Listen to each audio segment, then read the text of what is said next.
Ini adalah tragedi rompakan paling hebat dalam sejarah Argentina.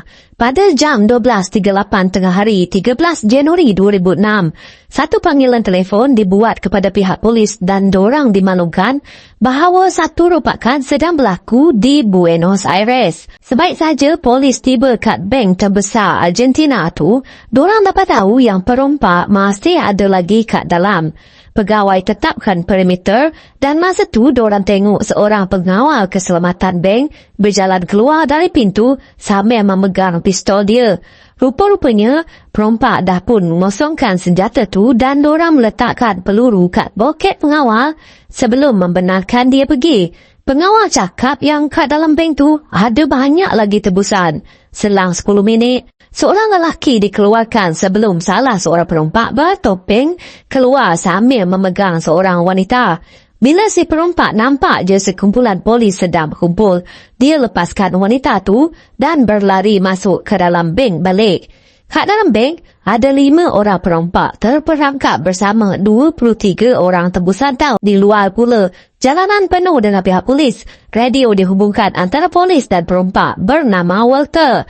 Walter tahu dorang dah kena kepung, tapi dorang tetap tak putus asa. Dorang bagi amaran kepada polis untuk tetap tak buat apa-apa tindakan sebelum terjadi lagi Ramallo. Ramallo adalah kejadian rompakan di bandar Ramallo yang terkenal di Argentina tau. 6 tahun sebelumnya, 3 orang lelaki bersenjata menceroboh masuk ke dalam sebuah bank. Dorang tahan tebusan sebagai perisai ketika dorang melarikan diri. Masa tu, polis lepaskan tembakan dan membunuh seorang perompak serta 2 orang tebusan. Ia menjadi salah satu skandal negara yang gagal dan apa yang teruknya, kejadian tu dimainkan di TV secara langsung. Berbalik kepada Buenos Aires, semakin lama, ramai media berkampung kat kawasan tu. Lensa dilirik kepada pelbagai arah sebab lebih daripada 100 polis mengepung tebing dan jalan berhampiran. Setiap tempat, setiap sudut yang menghala ke bank telah diduduki oleh jurugambar dan penembak tepat. Selama lebih dari 6 jam, negara Argentina hanya menunggu penuh debar. Walter menyatakan yang semua tebusan dilayan dengan baik. Tak ada seorang pun yang cedera kat dalam tu. Ada ketika, dorang menyanyikan lagu Selamat Hari Jadi kat salah seorang pekerja bank bila handphonenya dibanjiri dengan mesej hari jadi dari rakan dan keluarganya. Pada pukul 3.30 petang, Walter minta pizza melalui sambungan radio dan menyatakan yang tebusan kat dalam tu dah lapar. Beberapa minit kemudian, semuanya diam. Tak ada tindak balas dari pihak perompak. Selama lebih dari 3 jam, ketua polis dan pengawal bandar risau tau. Dorang cuba hubungi si Walter ni, tapi tetap tak ada jawapan. Tak ada tanda-tanda si Walter ni nak berhubung dengan dorang dah. Masa tu juga, dorang ambil keputusan untuk meredam masuk. Sepasukan pegawai pasukan khas mula ambil kedudukan di luar bank. Tepat jam 7 malam, dorang menceroboh masuk. Tak ada tembak-menembak, tak ada kekecohan dan tak ada tanda-tanda perompak pun ke situ. Tebusan pula dah bersurai di tingkat 3 dan semuanya selamat.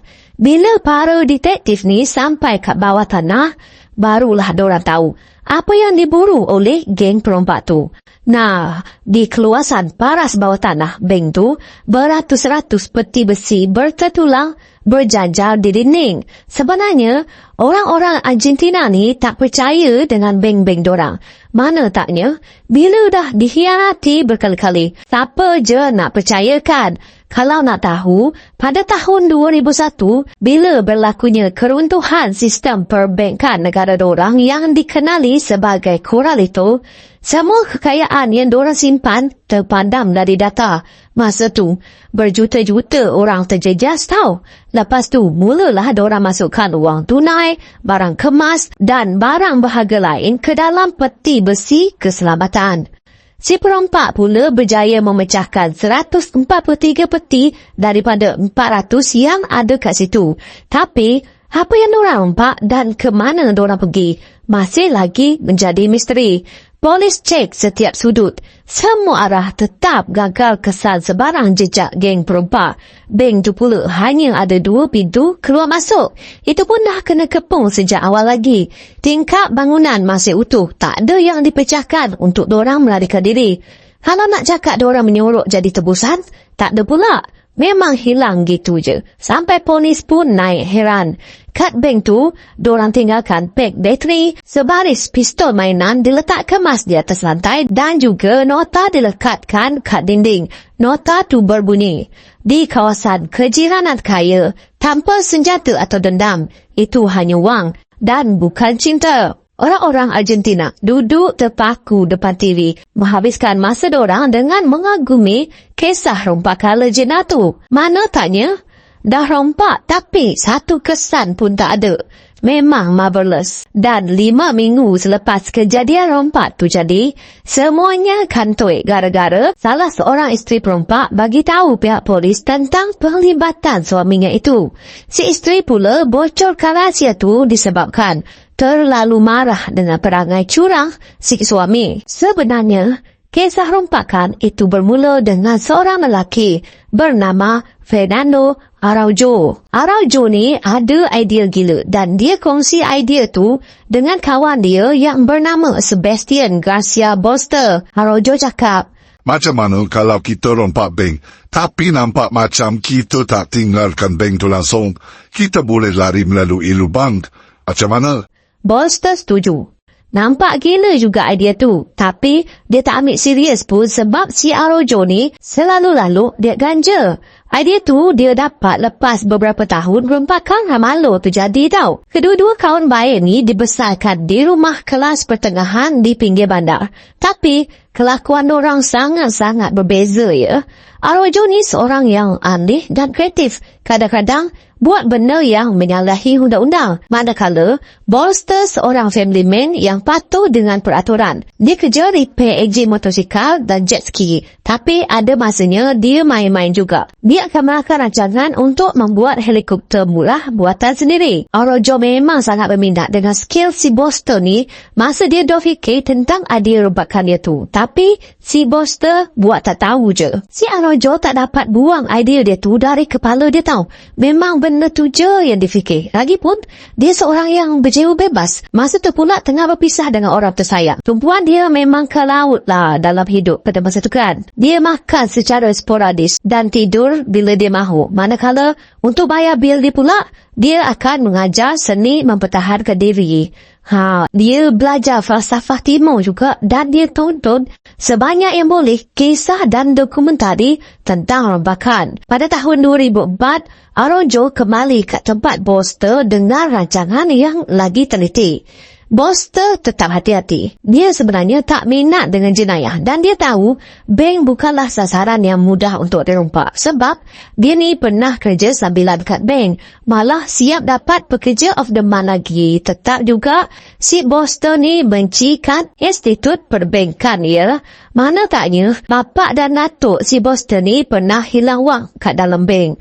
Dia sendiri saksi bapaknya bekerja keras sepanjang hidup. Alih-alih bank yang diorang percaya pula curi wang bapak dia. Maka Bolster terus setuju dengan idea rompakan Araujo ni asalkan rompakan itu tidak melibatkan keganasan. Bertahun-tahun Araujo rancang rompakan yang rumit macam tu. Di mana dia akan sampai dan keluar dengan menggunakan teruwo. Sebenarnya, kat pinggir bandar Buenos Aires tu penuh dengan teruwo ribut besar yang berada di bawah jalanan dan menghala ke sungai. Jadi, Araujo fikir dia hanya perlu cari satu teruwo yang boleh bawa dia dekat dengan bank sebelum dia menggali ke atas. Bila dah gali, halangannya pula macam mana dia nak lumpuhkan sistem penggera bank tu bila tempat tu dah kosong nanti. Satu-satunya jalan penyelesaian adalah dengan masuk semasa hari bekerja. Araujo cakap, diorang akan bina lejongan dan buat rompakan palsu menggunakan konsep smash dan grab tradisional. Bila seluruh negara tumpukan perhatian ke rompakan tu, dia pula akan mengerjakan peti-peti kat ruang bawah tanah.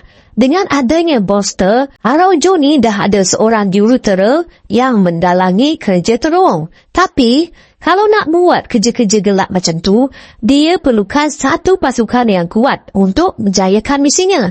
Melalui dunia gelap, Araujo merekrut seorang perompak bank veteran yang dipanggil Doc serta rakan lama Doc ni bernama Ruben Alberto yang dipanggil Beto. Dorang berdua ni pernah join kru pencuri bersenjata yang dikenali sebagai Super Banda.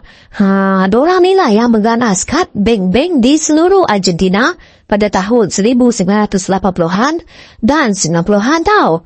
Malah, dorang ni pernah berbalas tembakan dengan pihak polis. Boster agak gebentar jugalah bekerjasama dengan tim yang ganas-ganas belaka. So, dia putuskan untuk buat kerja terung tu seorang-seorang.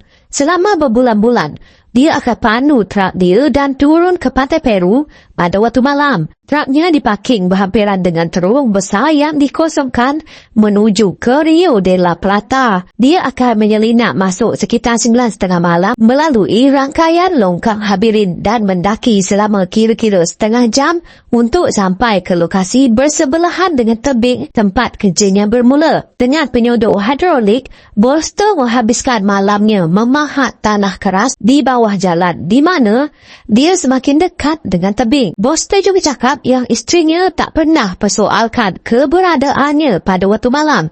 So, senang sikitlah dia nak buat kerja. Untuk membiayai projek dorang ni, kosnya agak mahal juga tau. So, si Araujo ni terpaksa jual kereta dia dan mendapat pulangan sekitar $5,000 saja. Dah jual kereta pun masih tak cukup lagi. Dorang kena ada pelabur yang boleh tolong lancarkan perjalanan misi dorang. Masa tu juga si Doc kenalkan seorang kenalan dia yang bernama Luis Mario Vitet Silanes. Dia ni merupakan seorang pencuri Uruguay yang terkenal tau.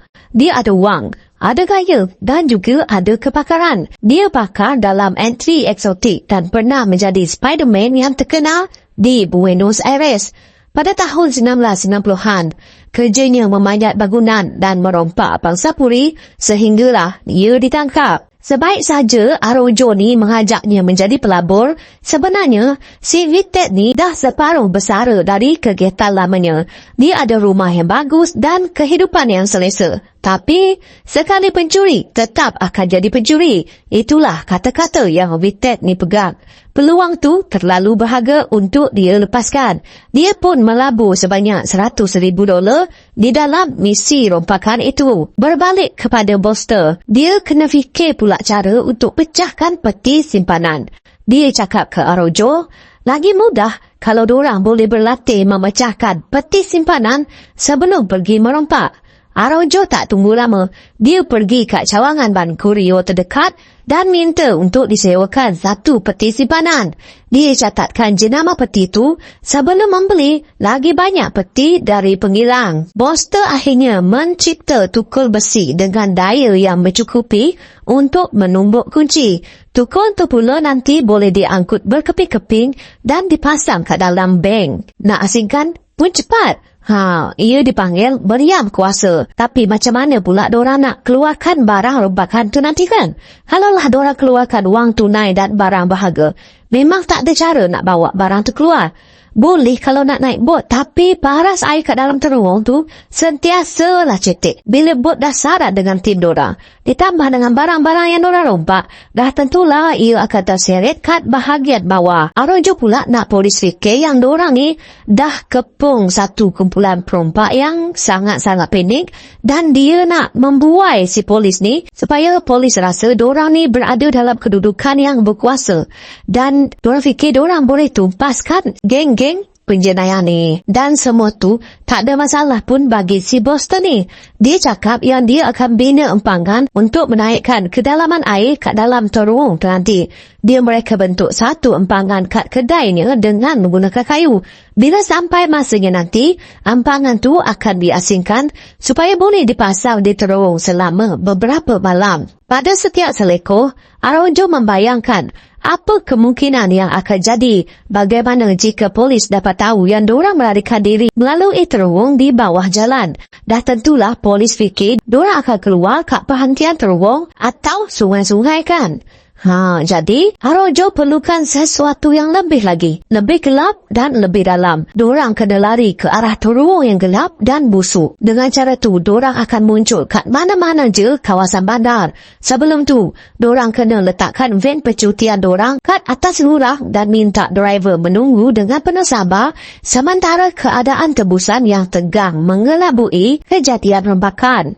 Pada hari rompakan, 7 lelaki menjalankan rutin pagi biasa dorang dan kemudian bersedia untuk peranan dorang dalam drama terbesar itu. Beberapa ahli kumpulan bertemu untuk minum kopi di sebuah bar. Semasa di sana, dorang meletakkan gam pada hujung jari dorang dengan harapan bahawa apabila ia mengeras, dorang tak akan tinggalkan sebarang kesan cap jari. Kemudian, dorang bertolak dengan 3 kenderaan di mana sepasang kereta adalah yang dicuri pada pagi itu. Dorang menuju ke bank manakala van percutian yang dipandu oleh seorang lelaki bernama Julia Zelocheveria meluncur ke tempat pick-up. Boster seperti biasa bekerja sendirian. Dia memandu secara berasingan ke Pantai Peru, memakai kereta dia dan memasuki terowong sekitar jam 7 pagi itu. Mula-mula yang masuk ke dalam bank adalah Beto. Dia berpakaian seperti doktor dengan kot mak marongga diikuti oleh Dok yang memakai topeng ski. Beto mengeluarkan pistol mainan yang diambil daripada anak lelakinya yang berusia 9 tahun pada pagi itu. Dia memalingkan muka dan menyuruh semua orang meniarap ke lantai dan berkata, "Ini adalah rompakan." Sementara itu, Vitet dan ahli tambahan saat akhir, ahli ketujuh dikenali sebagai Luis de Uruguayan. Dia memandu salah satu kereta yang dicuri ke dalam garaj di bawah bank. Vitet dan Luis membawa meriam kuasa dan beberapa alat lain ke dalam bank. Dorang tutup dan kunci pintu garaj serta menggunakan kereta untuk menjadi penghadang. Kemudian, kedua-dua lelaki itu menyertai rakan-rakan dorang di tingkat atas dan berpura-pura menjadi sebahagian daripada geng rompakan. Arojo pula berlepak di luar dengan salah satu kereta yang dicuri. Dia parking kereta tu kat tepi bank dan meletakkan penyiar untuk mewujudkan tanggapan bahawa itu adalah kereta untuk melarikan diri. Sebenarnya, Arojo ni dah pun mengisi tempat duduk belakang dengan jalur paku dan tin minyak sebab dia tahu yang polis akan kenal semua benda tu sebagai benda yang mungkin digunakan oleh kumpulan penjenayah yang melarikan diri selepas rompakan untuk memperlahankan proses pengejaran. Semasa Arojo melangkah masuk ke dalam bank, dia memakai topi baseball dan topeng ski yang ditarik ketat pada rambut palsu perang yang panjang. Ditambah cermin mata hitam, Arojo kelihatan seperti orang lain sampai si Beto ni meletakkan pistol mainan di kepalanya sebaik saja dia melangkah melalui pintu. Setiap rompak kini sudah ada tugas yang ditetapkan oleh Arojo. Vitet akan berurusan dengan polis, Luis dan Beto akan menundukkan tebusan, manakala Dok akan pergi ke bilik pembersihan dan mengaktifkan lelaki terakhir iaitu Boster yang dah bersedia kat dalam terowong. Juruterang tu duduk dalam gelap menunggu dengan penuh sabar di perhentian terowong yang digalinya. Kedudukannya di ruang bawah tanah dan hanya dipisahkan dengan satu dinding yang nipis sahaja. Dok tiba dan dengan hati-hati dia memecahkan dinding dari dalam, cuba untuk tak meninggalkan sebarang serpihan. Lubang dibuat dan Boster masuk, maka permainan baru saja bermula. Di tingkat atas, kumpulan itu mula mengosongkan laci. Vitet duduk di atas kaunter dan memainkan peranan utamanya sebagai Walter, si perunding. Tugas Walter adalah mendapatkan sebanyak mungkin masa agar Dok dan Boster di ruang bawah tanah dapat mengosongkan sebanyak mungkin peti yang ada. Pada masa yang sama, dorang nak polis ni fikir yang dorang dah tak ada jalan keluar. Seperti yang dirancang, Vitet melepaskan pengawal bersenjata bank dan bagi tahu perunding polis bahawa itu adalah bukti bahawa dorang adalah orang yang baik-baik. Sebenarnya, dorang bebaskan pengawal tu sebab Arojo tak nak ada sebarang senapang sebenar berada kat dalam bank. Dorang bebaskan tebusan kedua dan kemudian tebusan ketiga sebagai sebahagian daripada strategi psikologi Arojo untuk meyakinkan polis bahawa dorang sedang membuat kemajuan. Arojo nak polis ni fikir yang dorang dah pun mengepung kumpulan yang pendek serta hilang kawalan. Di radio dengan perunding polis, Vitet mengingatkan bahawa perompak ingin mengelakkan serangan Kemalu berulang lagi. Jadi, dia bagi amaran bahawa ahli kumpulan itu bersenjata dan bersedia untuk menembak keluar.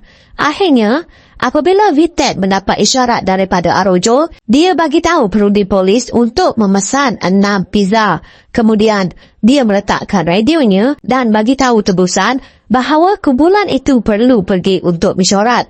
Sesiapa yang bergerak akan dibunuh.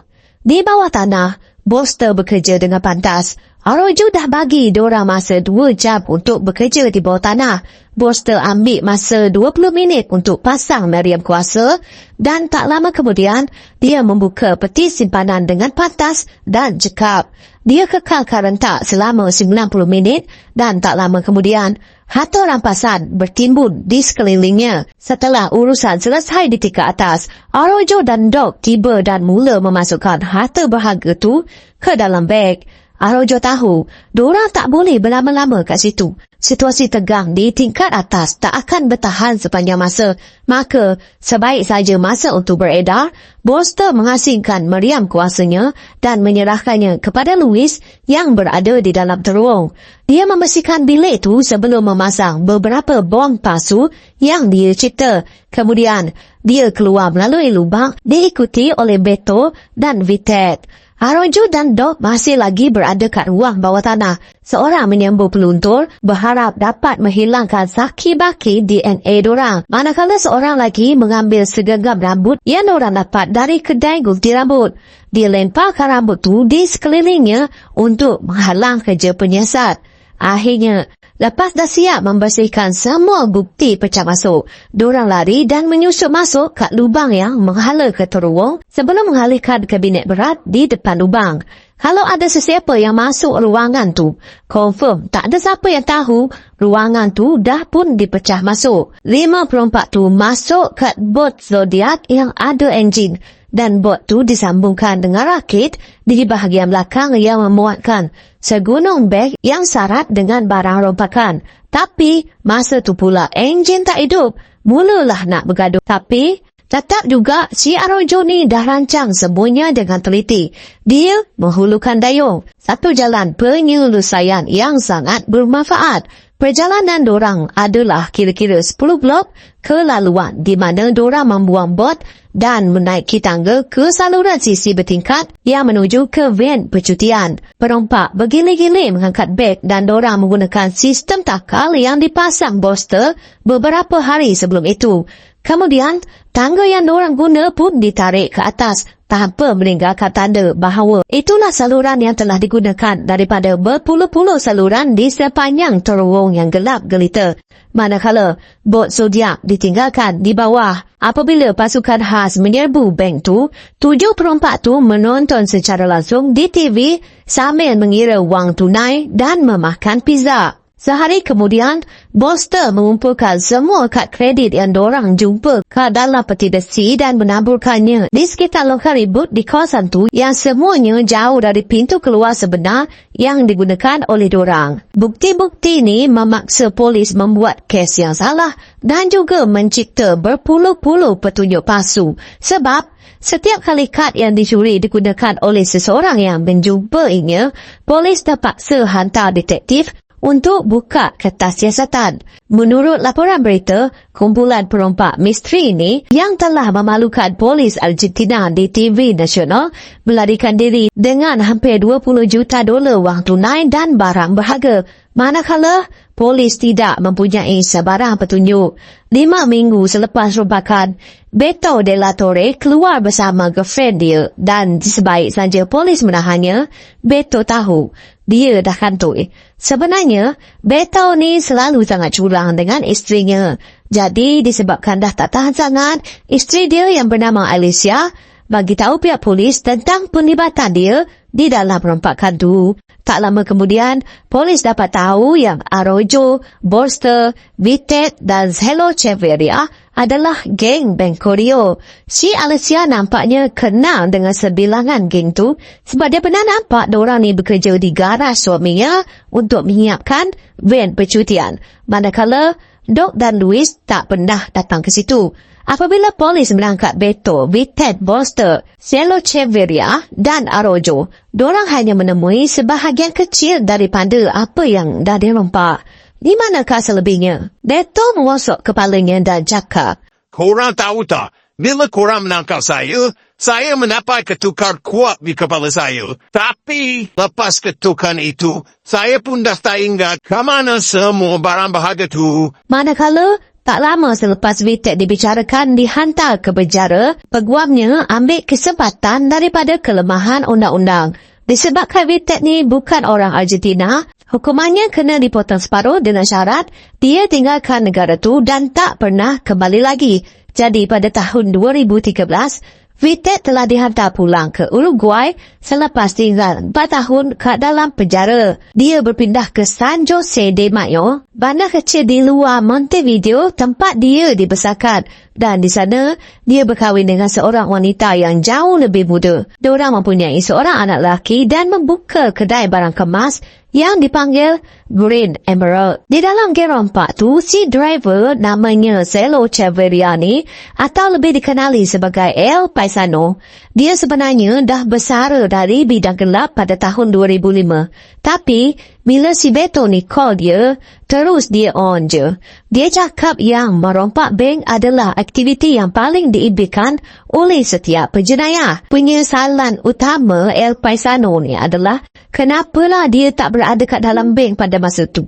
Dia memang nak sangat rasa pengalaman merompak bank, tapi diberikan tugas yang lain pula. 2 jam dia tunggu dorang di longkar ribut berhampiran kaki 5 tau. Apabila kumpulan tu membahagikan barang rampasan, bahagian masing-masing tak semuanya sama rata. Bolster, Beto, Vitet dan Arojo semuanya mendapat lebih kurang sama. Kemungkinan berjuta setiap seorang. Manakala Selo Cheveria dan Luis pula mendapat kurang sikit sebab diorang ni lambat masuk tim tu. Bahagian masing-masing dibahagikan dan tak ada siapa pun yang membantah. Si jurutera diorang, Sebastian Garcia Bolster ni pula dapat hukuman terpendek dan dia hanya masuk penjara selama 25 bulan.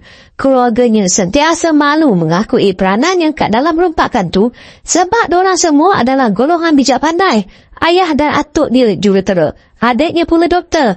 Dia pula menggali lubang hingga ke bank, tapi boleh tahan berbaloi juga kan imbuhannya. Apa yang peliknya, tak ada siapa pun yang marah kat si Bolster ni. Sebaliknya, orang ramai mengucapkan tahniah kepadanya. Si Arojo pula, lepas dipenjarakan, dia merancang untuk tinggal ke Eropah. Tapi masa tu, dia dapat idea untuk buat filem tentang rompakan legenda dorang tu. Dia siap tulis sendiri 2 versi skrip dan kemudian apabila penerbit membeli hak tu, dorang mengupah 2 penulis skrip untuk memajukannya. Kini, Arojo bebas untuk bermegah tentang karya agungnya sendiri dan mendapat wang daripada hasilnya.